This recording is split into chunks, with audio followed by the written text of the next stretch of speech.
life ng isang nani dito sa bansang Malaysia. Magandang buhay mga lalabs. And for today's video, aringani ang aking share. Inaikot-ikot ko na naman ang aking alaga.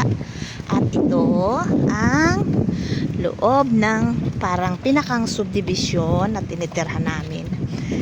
Kasi parang subdivision, 'di ba? Kasi yung ano, ayan. Itong mga building na ito is hanggang F. A, B, C, D, E, F. A, ayun, B, C, D, bago E, bago F. Ayun, F yung nasa may gitna na 'yon. Kami ay nasa letter B. So, ayan. Yung ano is malaki ang isang parang yung isang ng kondo. Halimbawa yung letter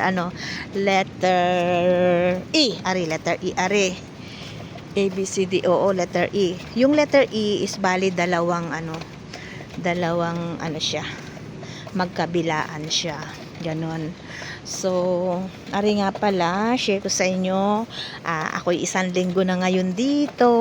Abaw, nakaya rin ay wala naman masyadong problema. Kaya naman sigurong maka 1 buwan at titingnan natin ulit after 1 month. Tapos ay siguro ay maaano ako kapag may tawag din may sahod na.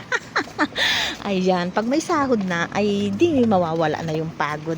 Ayun lang muna ang aking share. Sa susunod ulit.